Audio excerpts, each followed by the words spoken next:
Now to the covert camera operation that's revealed the appalling way some of the country's top show dogs are treated by a highly respected veteran of the breeding industry.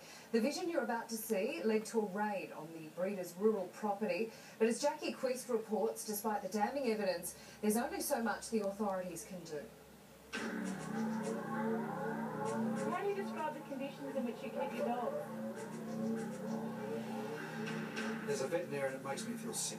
It doesn't get much worse for animals than this. This dark, filthy, windowless shed houses purebred collie dogs, locked in tiny pens with no food, no water, no bedding, no daylight. Pedigrees denied the very basics. These animals are suffering and they are showing degrees of stress. Have you seen animals kept like this before? No, I haven't. Dr. Jack Airby is a renowned vet, honorary life member of the RSPCA and patron of several dog clubs. The pens are appalling. The conditions, the cleanliness, you can see there is newspaper, which I assume has got urine on it. That is unacceptable.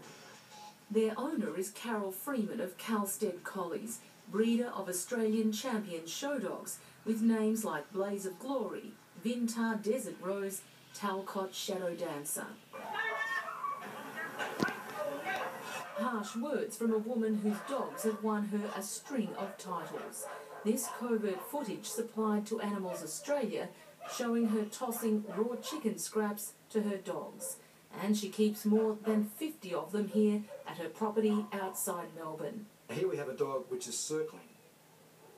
That is a demonstration this dog is disturbed. That is an anxiety.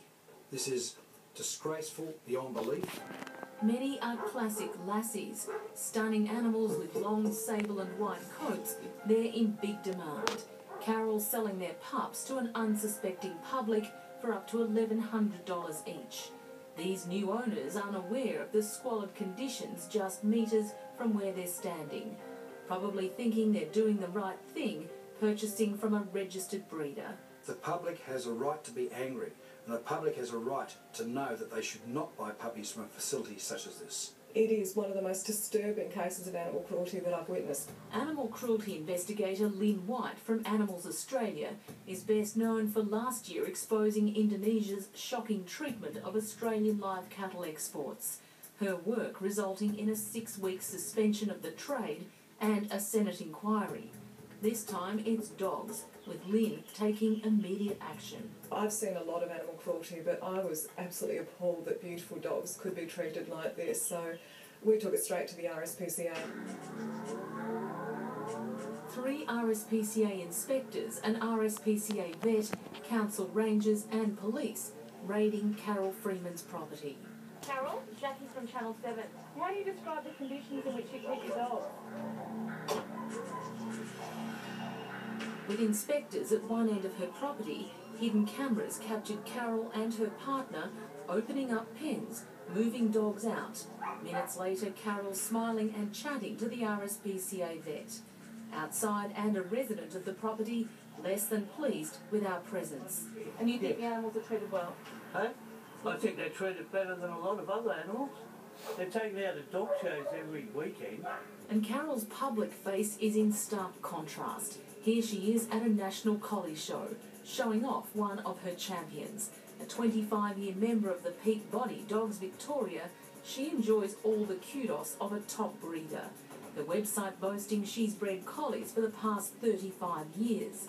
She even offers doggy kinesiology, massage, Bowen therapy, hair analysis and stress relief. Therapies that may well be beneficial for one of her own. There was one dog in particular that had either a mange or a severe skin condition. The RSPCA's Chief Inspector Simon Primrose identifying 6 of her dogs requiring veterinary attention. It's definitely not your minimum standards of animal welfare.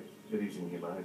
And in stark contrast to the way the RSPCA keeps its strays, with plenty of exercise, fresh drinking water, toys, clean bedding.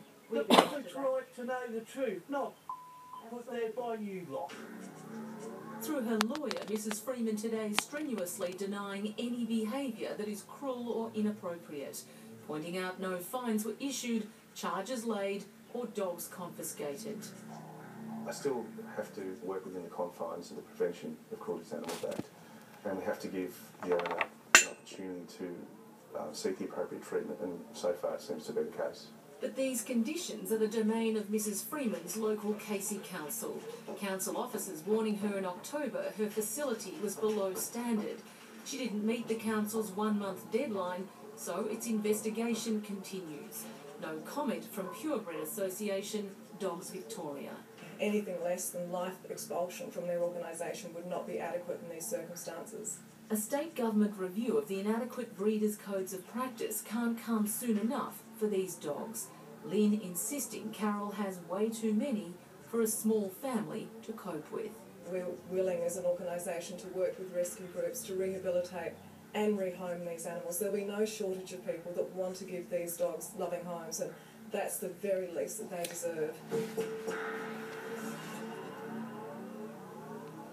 The council involved says it can't comment because it is conducting its own investigation. Now, they say the only two certainties in life are